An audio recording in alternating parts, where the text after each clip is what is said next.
morning. Thanks for sticking it out with us. Thrilled to have the at-home audience with us as well, as usual. For those that don't know me, my name is Meg. I'm recently a U.S. Army veteran. I got out in December and exited service as a major in psychological operations. Before that, spent about 6 years as a Kiowa warrior pilot. So I've got a kind of a mixed background between SOF and aviation. As far as qualifications to sit on this stage, I don't have many beyond having been an athlete myself and having trained a lot of female tactical athletes trying to meet that FEW FEW standard that we discussed yesterday.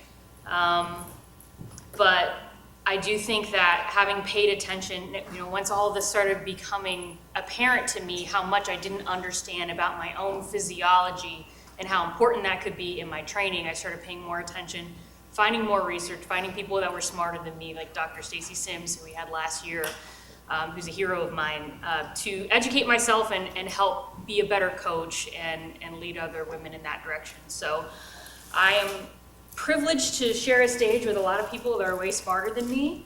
And I would like each of you to please introduce yourselves once again. I know you just presented, but just briefly to remind everyone who you are. All right, Allison Brager, neurobiologist by trade. So I'm Carroll. I'm a general duty medical officer with British Army. Connaboy, biomechanics and remote control. Paula Collins, physicist by education. I've had quite a career arc to get to where I'm. Excellent, thank you for that.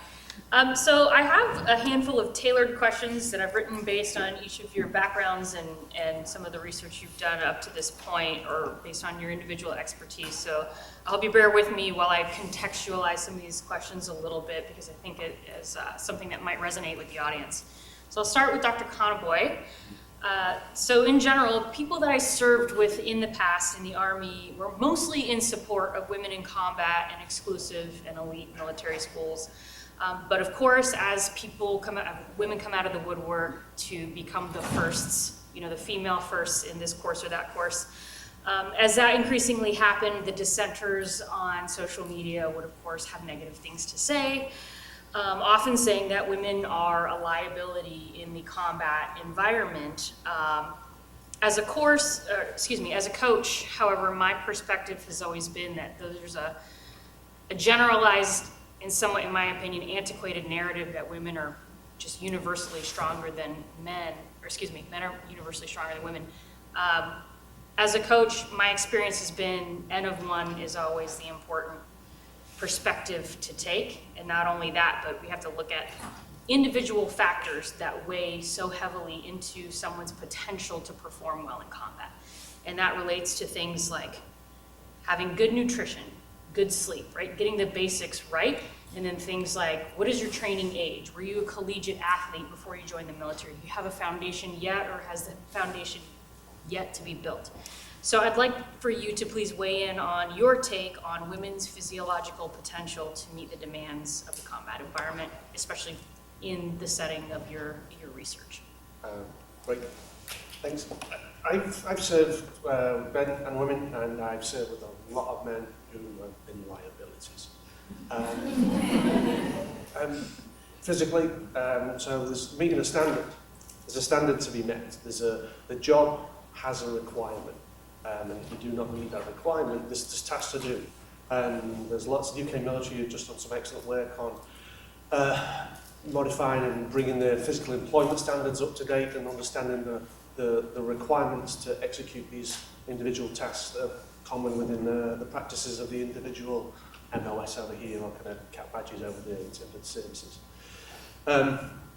We have to understand, and going back to my talk in terms of to meet that standard, if you are put into a mould which is not designed for you in terms of the progression within that, doesn't really relate to your physiology, your stature, the things you do, you're going to be on the back foot right from the get-go in terms of you're going to be struggling potentially if you're taking the mean of the women population. That shouldn't be the case. We need to rethink these things.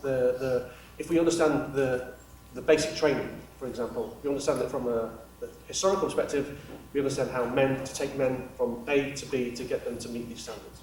Well, there's certain characteristics that evolve and take longer to adapt, certain physiological parameters that don't happen to fall within a nice 10, 12, 16, 20, even 24-week timeline. So we need to adapt our training practice. We need to incorporate things.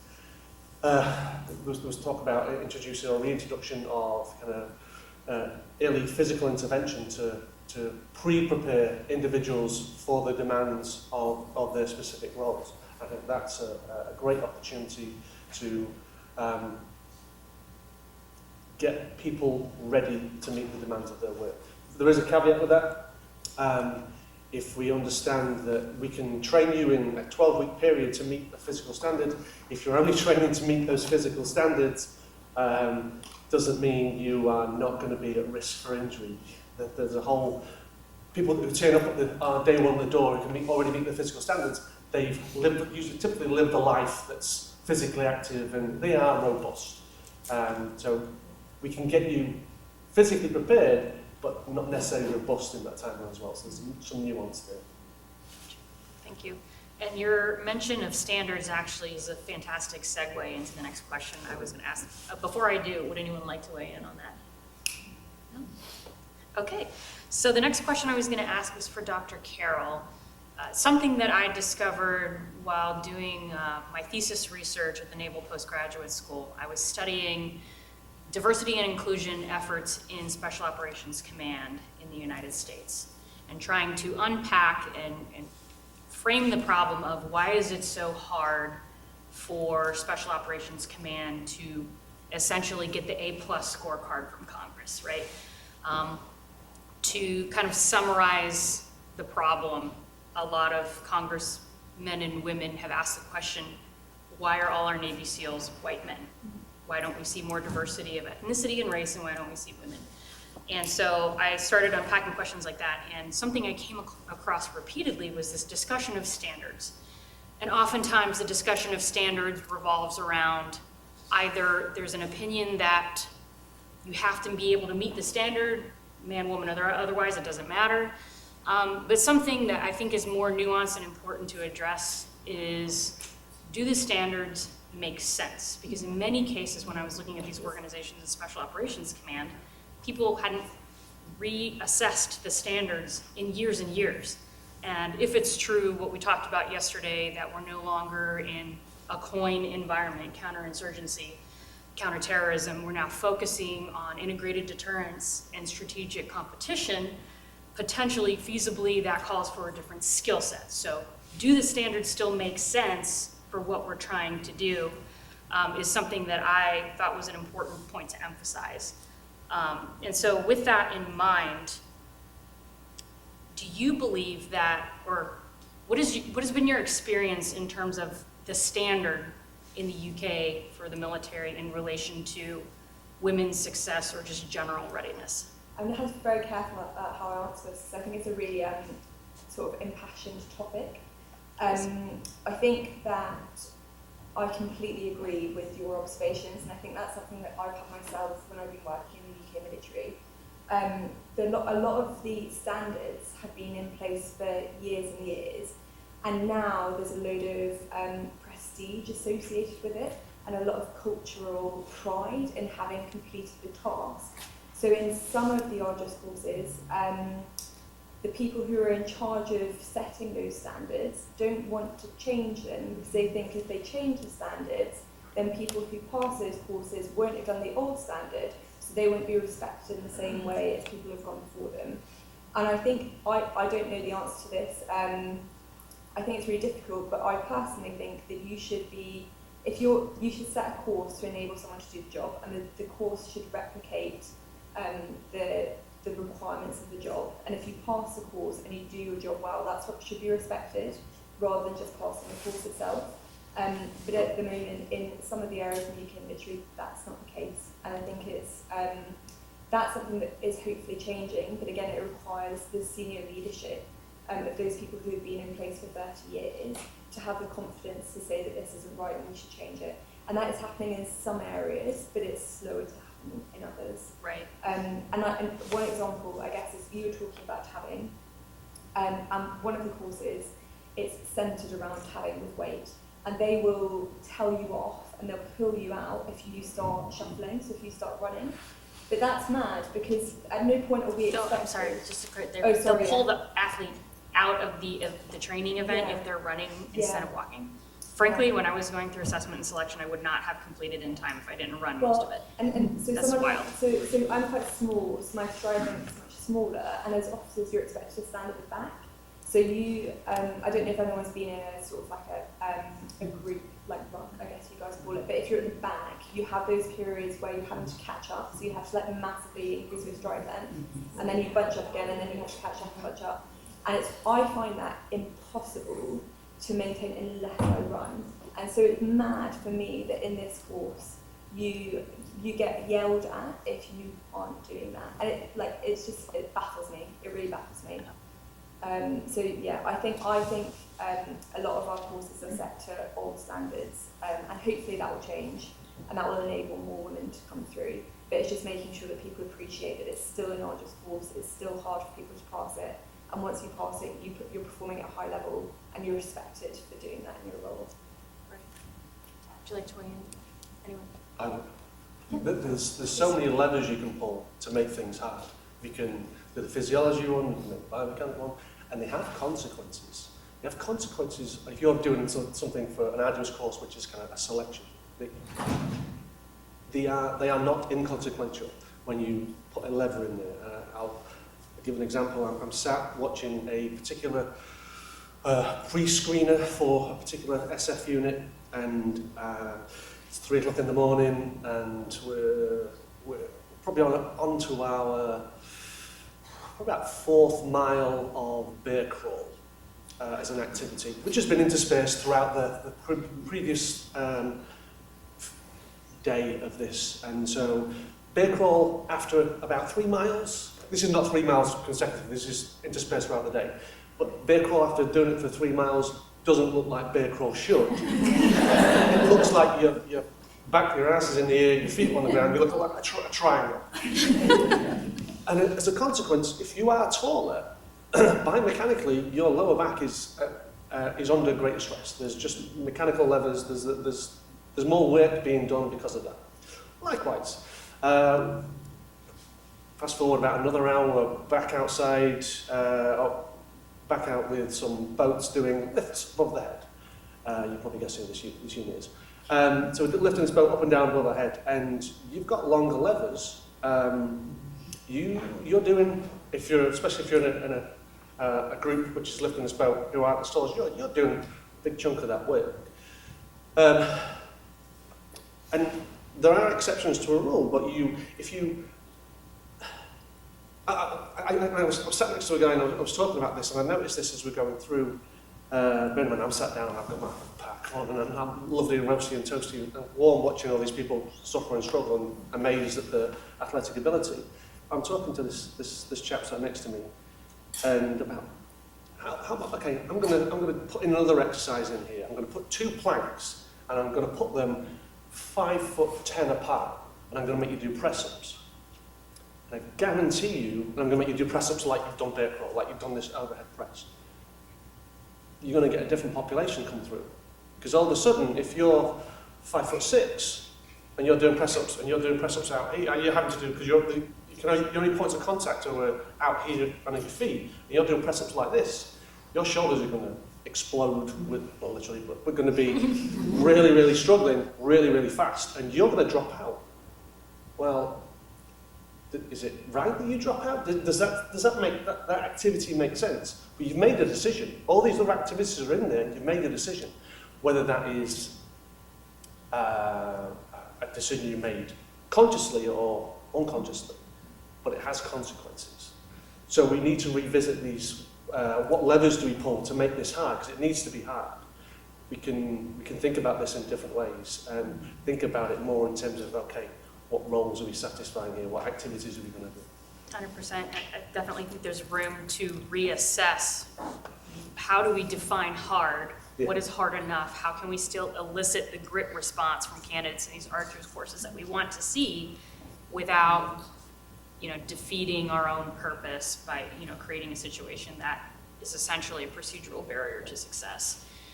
And related, I wanted to say about standards too, that it seems an indirect call to courage for some of the leadership of these courses to be willing to have hard discussion with themselves about, do I think the standards should stay the same that they've been for 20 years because I have a personal problem with admitting new candidates that are doing something different than what I did? Is that a personal problem? Am I, as a leader in this course, a barrier to the progress of doing something that makes more sense? Did you want to, I guess I'll couple I that. have another comment to maybe we can also think about flipping that a little bit. Again, I'm not like worse answers all the time, but one of the things that happens frequently is you can do that as well, but just not today, right? We've seen that, we've had those conversations. And so if you have objective information that today is just a bad day, and you can accommodate for that, you don't have to wash out people who could do the job just because they're having a bad day. Or, I think that's a great lever that could be better explored and accommodated for. I don't want to take too much time. I just wanted to say that. So you don't necessarily have to change the standards, but you can do better accommodation. Yeah, and I'll circle back to another question I have listed out later, but putting a pin in it, there, in my opinion, is a distinction about the potential power output of an athlete in certain phases of the cycle that really, if you're paying attention, can be predictable and make a more nuanced approach when it comes to coaching or testing. Sean has some. Yeah, I mean, I think you can do both at the same time is, not be high stakes, mission failure on this one day, but look at the collective course as a whole, and also reevaluate the standards. It's actually something, I really admire about our own commanding general at JFK Special Warfare right now, is taking a re-examination of the standards and see if they are fit to include diversity and inclusion, but also to best prepare us for this large-scale combat operation. And within the last few years, we actually did such an assessment at the JFK Special Warfare Center and School through the help of Dr. Karen Kelly at the Naval Health Research Center, where essentially her team found that the physical fitness standards that are set forth during the initial phases of assessment and selection do actually translate very well onto the warrior battle tasks that they have to do during selection. And then those warrior battle tasks also translate well to mission success once in special operations. And that is gender neutral, right? So capable for men and women as long as you meet the standard. Great, this is good news. And just to reinforce that point, something else I found in the thesis research was that, I've discussed with several current and former special operations course cadre at SWIC, and one of the observations that was brought to me was there was a point in time in assessment and selection for Green Berets where there was a swim test, and that was a barrier to entry for the course. And they were finding that black males were disproportionately being selected out or dismissed as candidates for the course because they couldn't swim. And obviously, any critical thinker will be able to quickly realize it's not a reflection of the person's race or gender necessarily. It had a lot more to do with those individuals growing up in environments where swimming wasn't a common activity. Maybe they grew up in a city where they didn't have access to a swimming pool, or no one in their family knew how to swim. And that's not to say the person wasn't capable of learning later. So they removed that procedural barrier to entry and found themselves with a lot more viable candidates from a more diverse background, which, as we all know, brings a cognitive diversity that is valuable on a special operations team. So glad to hear that's going in a good direction. The next question is for you, Dr. Brager. I saw some really fascinating news come out recently about a study done out of UC Berkeley, and essentially this study was the first to report simultaneous brain-wide changes in human white matter microstructure and cortical thickness coinciding with menstrual cycle-driven hormone rhythms. Translated, literal physical changes in the brain white and gray matter across a female's menstrual cycle, which I think would have huge implications neurologically and chemically that potentially have downstream effects on our physiological output, our cognitive performance, all of things. I'm curious to hear what your thoughts are and what the implications could be. I know this is really novice research, but it's simultaneously exciting and surprising to me. Yeah. Well, it makes perfect sense because ultimately hormones imprint behavior. You know, when we start secreting hormones, even where we're an embryo in our mother's womb, it is mapping on and directing us to behave in a certain way once we're actually born. And then those continue on throughout puberty, et cetera. So really the study you're talking about points to this amazing area of research now where we're actually tailoring things such as wearables and devices to the menstrual cycle. Because we know throughout the menstrual cycle that women do perform better at certain phases than they do others. So you're going to see greater performance during the ovulatory as well as the actual menstruation phase than you would the other phases. And that's not just focusing on physical and cognitive performance, but also focusing on things such as sleep and active recovery. But yeah, it makes perfect sense to me. I don't know. Anyone else wants to comment in the sensor world? So I can comment a little bit about that. And again, this is from what my colleagues doing the close technical work have been saying. You know, we talk about the menstrual cycle, but one of the things they see in the data is the variation with men is equal in amplitude as the variation in women, right? It's just women have a periodicity to ramp. So think men more noisy, women the same range, but with a little bit of more cyclical. When you have a cycle, you can take that out, right, in the data, and you can account for that once you understand the cycles. And so, you know, it may even be eventually we can predict better for women than we can for men once we really have deeper understanding of the hormones at whatever stage of their life it is. You know, to really get there, we need more information, I think, about people. Like, you know, as researchers, we're going to need to go deeper into questions like, you know, where are you? Like, you know, what is are you on birth control? Are you know, doing hormone replacement therapy? Are you perimenopausal? You know, these questions will become increasingly important to really nail this all down. And so if we're open, because we know we're protected as subjects with this personal information, I think we can start really drilling in deeper and performing better. And yeah, I've made a couple of predictions based on following the work of people that are far smarter than me. And you know, I've seen a couple different opinions emerge as people are talking more about women and our cycles and how to optimize training. There are some camps that do say there's not enough research to justify periodizing training around a woman's cycle. We just don't have the information scientifically to justify that technique. Whereas the other camp, which I tend towards, and this is a practice that we use in Valkyrie Project, we do right workout programming that's more intense with heavy lifting and more explosive during the follicular phase, and more long, slow, steady state work in the luteal. To me, it seems intuitive that if it's true that the majority of the American population or any population you're working with is experiencing symptoms that, you know, would impact their physical performance, like brain fog, fatigue, things like that, it makes sense intuitively to periodize training around the symptomology for a population. Ideally, in my opinion, we're always working on an N of one, like I want to take the individual and look at their factors to design an individual training program as much as possible, when it's possible. But often in a military setting, we found it's not, right?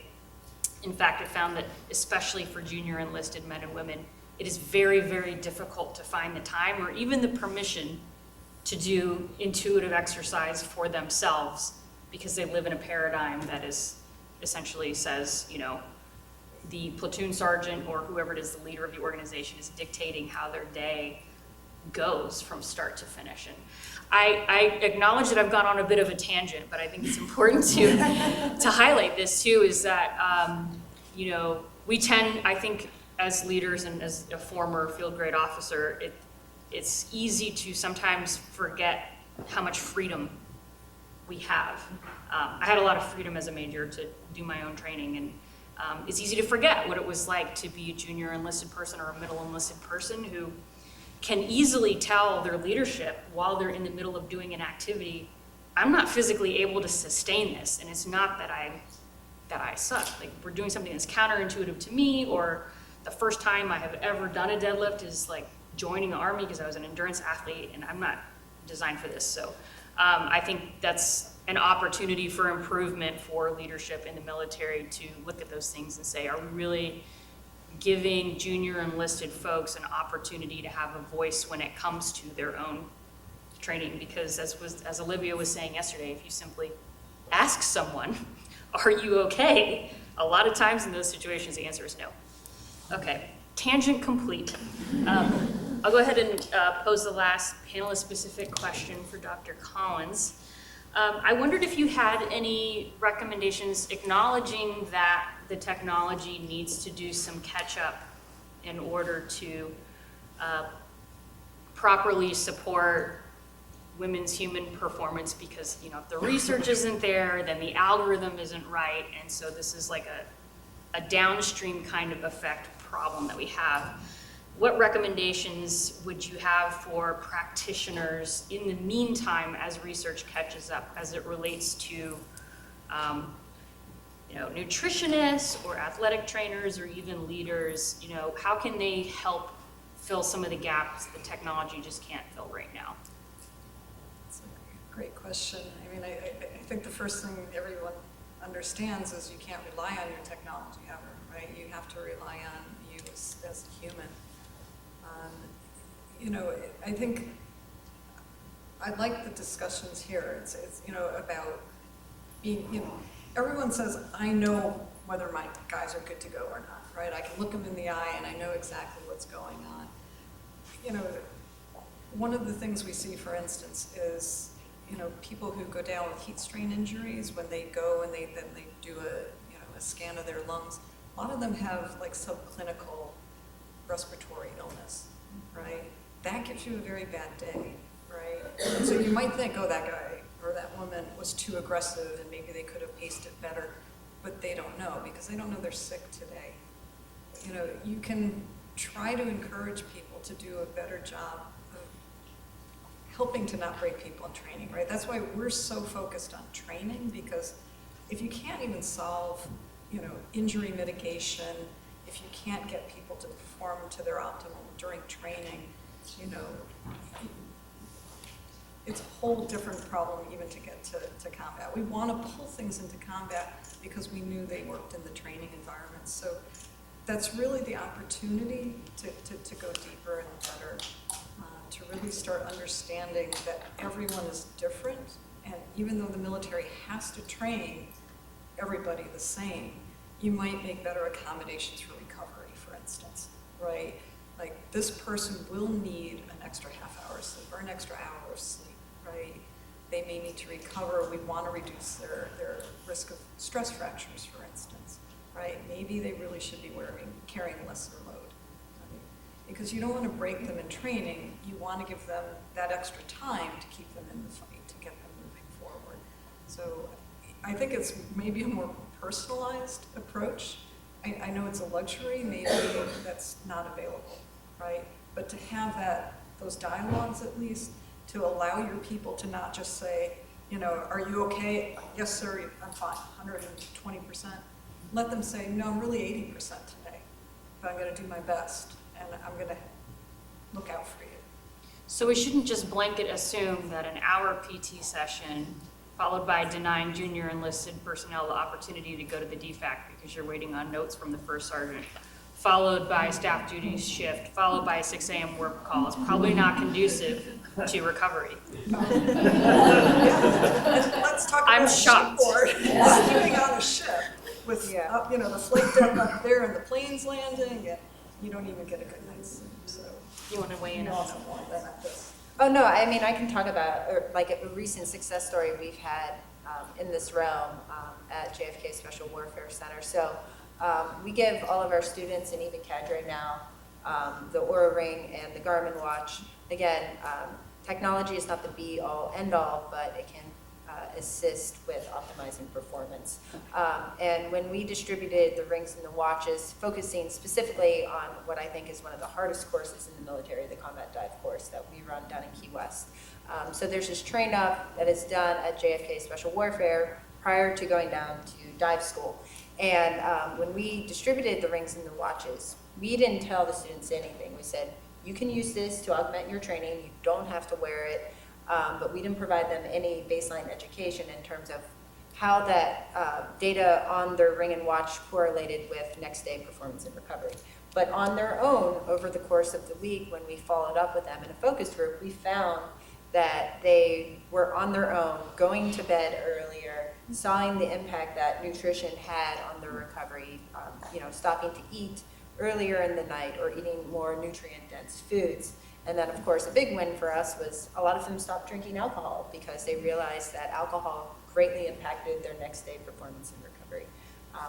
But to your point, I do think, you know, wearables, while they are great, they aren't the be-all and all, but they can be augmenting in terms of the overall holistic picture. Great.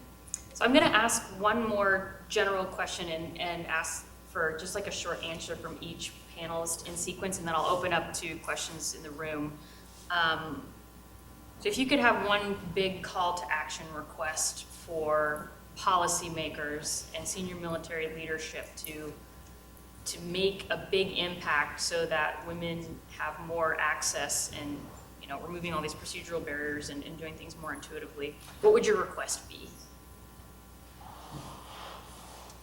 Go ahead. Yeah. Well, I mean, I guess it relates back to my own talk of the metabolic pink tax, is realizing that not all humans are programmed the same and there are vast inter-individual differences, and really tailoring programs and, you know, providing the time available and the resources available and coaching staff and subject matter experts to really maximize on those inter-individual differences so we can maximize combat power. I think education, if you educate people well, you empower them to make better decisions. So things like within the British military, trying to educate people who look after women so that they can understand how training might have to be different, understand the menstrual cycle, and that sometimes you might train in different ways, or that you might not want to train that day. And I think for everybody, for men and women, it's nutrition. So trying to enhance nutrition so that you can go to the cookhouse after your session and have food rather than having to wait for 2 or 3 hours. And I think that would have a huge impact on performance. Yeah, if I may quickly plug my coach, Michael Ban, who's a genius. He said last year at the symposium on the stage that education essentially will set you free. And I think that education around a lot of this is the key to removing the taboo that comes with, especially junior enlisted, being able to discuss the challenges that they're experiencing with their leadership. And so, yeah, that's a great takeaway. Thank you. Putting your money where your mouth is in terms of investing in research dollars that just focus on solving problems, recognizing those issues here that still need to be addressed, because we have ideas, we think we know, let's get you the evidence to make it there's no doubt, and then when we do that, listen to the research. When we show you, please listen, in terms of going to see the leadership and how much is enough is always a question in terms of how much evidence is enough, but supporting good, comprehensive research is a way to really hold that level. I think that's a resounding thesis statement from the last 2 days. It's like, please study us more. This is needed. Yeah, that please study us more is so wonderful to hear. I feel the biggest problem is that we're still doing human subject research. You've got to define the protocols, you have to do all of that. It's hard, it's labor intensive, it's logistics intensive, and it gives us data in dribs and drabs, and every piece of data is so valuable. We need to understand better that maybe this isn't medical information, maybe it's not PII, it's none of that stuff. How do we routinely collect this information? How do we empower the person to look at their own information? That's another thing. Sometimes they're like, no, they can't see anything, right? It's, you learn from your own information. So if we could find better ways to routinely get these devices, the rings, the watches, the clinical grade things, so we really build up that corpus of data and we get that defensible information we need of what's working, what's not working, who's it working for, who's it not working for. I think that's the biggest win, if we can empower that and the money that is needed to make it all come together. Well said. So I was promised 10 extra minutes. I'm so sorry I'm standing between you and food, but this is a science heavy topic and we're gonna have a lot of questions. So I see a hand down here and then I'll take a sit. So I'm a social operations pilot by trade, and I think we've talked a lot about how, there are different ways that we can perform at our best, different ways that we can train our people to perform at our best, and especially when it comes to women having more like female-focused training programs and resources. But I know in my line of work, sometimes you just can't train at your best. You can't perform, in an ideal environment. And one thing that comes up for us often is shift work. We'll be flying, night shifts, swing shifts. We're looking at flying, often 8 hours at a time. And when people, men and women, try to adapt to the shift work, there's no consistent way that they're doing this because we're all just, not completely sure. We usually get maybe 3 days to switch shifts. We get some no-go pills. That's about it. And then we end up seeing people in our squadron who are maybe front-loading their day, so they'll wake up maybe 4 or 5 hours earlier than they need to.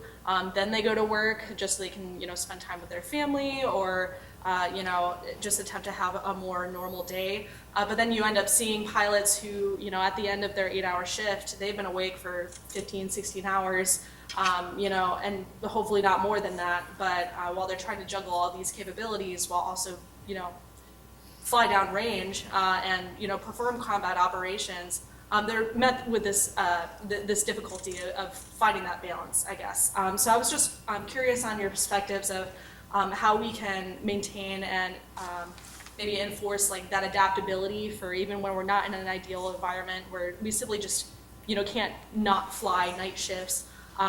What your thoughts might be on that for how we can integrate a little bit better.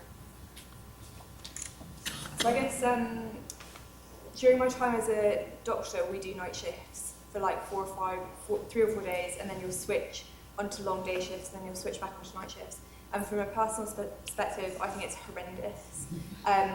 It makes you feel awful. It makes you lose motivation to train, and all of your hormones are all over the place. So you're more likely to get injured, and it's more difficult for you to recover. So in terms of how, I don't know the science behind it, but from a personal perspective, I think you have to plan out from quite a long time before. So you have to have really clear understanding of what you're trying to train for, and then make sure that you can try and program your training so that when you're on periods of night shift, your training reflects the fact that you're not going to be able to recover as well. So you probably don't want to do your key high intensity session when you're then going straight onto a night shift. And making sure that you're focusing on the basics, which I think are so often forgotten. So it's having a really good nutrition strategy, making sure that you are optimizing your sleep even when you're on a night shift. And for different people, it works in different ways. So I can manage off like 4 or 5 hours of sleep on a night shift, as long as I also eat well, and I don't eat between like the hours of 1 and 5. And for me, that makes me feel better. But I think individually people function in different ways. So I guess from that, it's focusing on the basics, having a really good plan of what you want to achieve, and making sure that you program your training around the night shifts. And then recognizing that you're probably going to be different from somebody else. So what works for you might not work for somebody else. But I don't know if anyone else has No, I mean, I think that is the best approach from a inter-individual perspective and personalized perspective, but from a broader perspective. So I sit on the Federal Fatigue Working Group for the government. So it's a collective group of us from the FAA, transportation industry, and then the DoD. And this is a key area where leaders are failing, but it is getting a little better. And it really comes down to education, is each individual unit needs their own fatigue management plan, point blank. You need to understand the high points and low points of operational tempo and be willing to put forth the people, the resources, and the time to manage fatigue as much as possible. I always like to use a vignette from my own personal career. So at one point in time, as a sleep scientist for the Army, I was commanding a fleet of the Army's truck drivers. They basically drive around the country year-round, advertising the Army. And before I took command, we had a series of accidents, morale was low, et cetera, et cetera. But then, through working with my leadership, and my leadership was completely embracing of implementing these fatigue management strategies, this unit went from having accidents and low morale to high morale and no accidents, simply by just giving them an extra day to recover within the scope of their larger mission, or providing them with that education of this is what you need to do to maximize your restorative sleep at night, even if you have a limited opportunity to sleep, or stress management techniques that you can do to sort of wind down from a high stress day. It really, quite honestly, it's the responsibility of leadership, and it falls back on leadership. It's a leadership, resource management and allocation, and education problem. The research is extensive on this. We know all the deficits that happen if you don't sleep or you don't get enough sleep, and they are potentially tragic in terms of their consequences. So this goes back to my earlier point in terms of what we could have. Listen to us, listen to the research, and it seems like this is happening, but again, it's glacial. I can give a personal example from my own experience, having been awake because of poor leadership for 72 hours, because I got tasked to do one thing and then came off that to get tasked to do another one, and I'm now out in the field, and I saw the 7 dwarfs. So I'm hallucinating, and when Dopey walked past, I'm like, there, I've got an issue. I don't think I'm really where I need to be mentally to keep doing this as this task. So, thankfully, another 2 hours later, I got some sleep. Raise your hand if you've ever been personally victimized by poor sleep management organization. Same. All right, next question. Go ahead, Major Jack. I guess I'm happy that you asked that question with the answers, because it kind of leads me to my question. And it's also, if there isn't an answer, it's a call to arms or ask of you or whatever researchers are in this arena right now. There was a single slide, specifically about the cortisol levels, where my reaction to that is very much woven into each one of your briefs today. That high cortisol level that women face every day is not just in that arduous school. That high cortisol level that I experienced with 6 months at Ranger School, with 2.5 years working at 75th, with the 2 years that I worked at prior to in the infantry culture, prior to Ranger School, that high cortisol level, is that linked to not having my period for 2 years? Is that high cortisol level what contributed to my daily hallucinations at that 6 months at Ranger School, to the hallucinations that continued after I graduated Ranger School, to the nightmares that I still had last night just being in this environment, which is beautiful, but it's also, okay, these things are still happening 5 years after school. That high cortisol level also keeps women from wanting to participate in research studies and asking for equipment to isolate them even more in their all-male environments. That high cortisol and that high stress that you are in every single day also keeps that junior enlisted woman from asking for support, from wanting to be studied, from saying, oh, now you're getting special treatment because you are special and you're different. Where is the study on that psychological effect that we experience, that the junior enlisted women experience, that the brand new women who are commissioning experience every day in these arduous work environments, not just schools? And that long-term effect, which also might contribute to why we're not increasing numbers of women wanting to go into these environments. If there is a study that does focus on the psychological effects, you know, at one point, they wanted to diagnose me with battered wife syndrome, not from my relationship, but from my work environment. And that stopped right when it was brought to someone's attention. Where is that study? How can I participate in it? And how can I spread that awareness to other women to participate in that?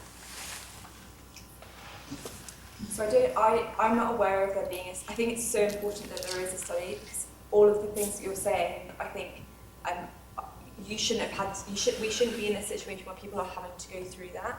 And I think it's really important that that is captured and we learn the lessons on how to improve it for females who follow.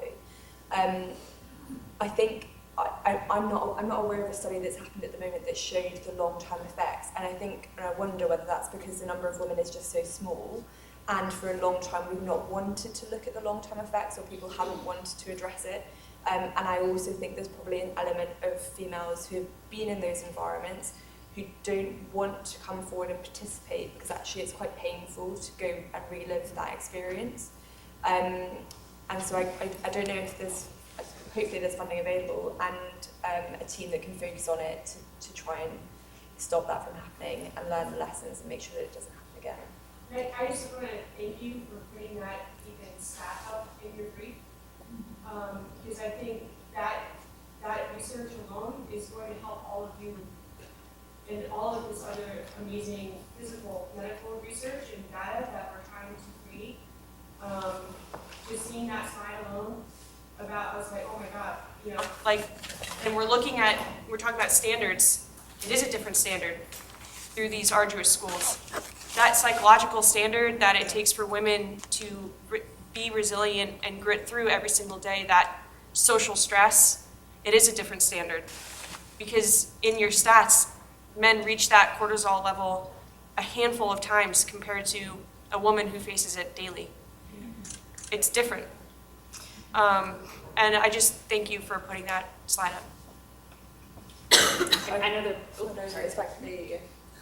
there are a lot of folks watching that aren't in the room that are participating in human performance groups like H2F that are looking for the next question to ask. So that's a call to action as well, right? When we talk about the mental resilience piece, there's a different paradigm that women tend to undergo. So thank you for pointing that out. I'm only going to take 4 more minutes, and I'm going to divert to the at-home audience because I'm sure there's a slew of questions, and I don't want to take any excessive more amount of time. Do we have any from home, Kristen? So we did have one that seems very specific for Paula. I work at the UK Institute of Naval Medicine, and that device looks like the OBAN/Salamander project. You're working to prevent heat injury. Is it the same or analogous? OBAN Salamander? Salamander. I remember the OBAN, yes. Yeah. Original. That's part of it. That's part of it. Okay, is that the same? Thank you. Yes, I mean, that's the. I believe so. Yes, because we have been working with them as well, and depending who's on the line, we may even have worked with them. But yes, this is that direct progression of equipment that, again, over the last 10 years we've evolved, and you know how long it takes to get an aircraft out and to get a destroyer out, all of that. This is why it's taking so long. There's just a lot that we're trying to work our way through to get it operationalized, and even to that initial operating capability. Others are probably better fitted for other panels, so I think you can take one. All right, let's do one more in the room quickly, and then, of course, you'll all have access to the panels when you go to lunch. Let's 2 quick ones up here, super fast. Real quick, you all have all this great research and all these great academics in different career fields, different countries. Right now, it's very captive and stovepiped into this forum, maybe have y'all considered doing a joint global access portal to put all these studies? Because if I hadn't have been here attending this symposium, I wouldn't know 3/4 of this research that y'all have out there. Even though, like, I'm in AFSOC, I'm in the Special Forces, I'm in an elite group of women, and I haven't even heard these things. How do you help the everyday, just average woman in the military get access to this research? These programs that you're talking about, that you're developing to help women that want to go into Special Forces. We won't know when those get delivered or dropped because it's going to get stovepiped into your channels and forums. So is there an ongoing effort to release the data that we're all synced up on? Well, one thing I'll say is what we do at the schoolhouse, we always try to feed back into the recruiting command now. So that, because that's for us, at least Army side, that's where it starts is, you know, with those pre-train up courses and targeting different areas of society to come into the Army. That's the, you know, your largest combat power is to give back to a recruiting command, the place where it starts. That's what we're doing with some of the research. I'll also say that it's difficult in like an academic setting because information, in order to be viewed as credible, has to go through all these clearinghouses of being published and peer reviewed and all these things. And frankly, the end user doesn't often understand how to navigate those systems or know to, you know, they don't have access to JSTOR unless they are a student signed up for classes. And if you're like an E4 getting kicked in the teeth all the time at work, you might struggle to take, you know, college classes and learn, you know, where all these engines are. But would hope everyone encourages your friends, tune in next year. There's a reason this is free in person and online, because we want to reach the biggest audience possible. It's not a perfect setup, but it is as much as we can do from my standpoint. Yeah, sure. So and even within your research that you are producing, you know, like I said, what I do for the Army, by the Army, even within the larger Army commands, you will have people at much higher levels who have a lot of power who will try to silence you because they don't agree with your message. It's happened before. So. Very true and unfortunate. Right, last one. Okay. This is very pointedly to Dr. Brager, and it's a little bit about your presentation, so I apologize. But you brought up a lot of good research on the ACFT, and that's been a big talking point in Congress between the Senate and the House, and the back and forth on that with the Army. And I'm not in the Army, I'm in the Navy, so I don't understand the Army perspective on it. What I find interesting is, you know, it's always, the message is always, it's gotta be gender neutral, these MOSs need to have, you know, this and that, and like, where are our leaders, like, communicating things like you mentioned, where the scorecard is not, you know, the metabolic pink text, because I had always, you know, the 12 months I spent as a fellow, like, it was, you know, oh, well, of course women are failing it, you know, it disadvantaged them, see, gender neutral didn't work, you know, we have to lower the standard, and it's like, that would have been a great message to have, to be like, well, actually, we have this metabolic text. So, like, how is that getting to not only our senior leaders, but then even on the legislative side where they're having this battle with the ACFT? Well, I would love if it got to our legislative side, but true story, the message at senior leadership with the metabolic pink tax has been silenced. Of course. So, you know, it's we're still. You know, I do believe scientific inquiry and evidence-based research will reach the senior leaders who do care, but in the early days of that publication, it was silenced by senior leaders. So. Do better, senior leaders. Yeah. Great. With that, thank you all so much. Thank you to the panelists. If you guys enjoy lunch, thanks for the extra time.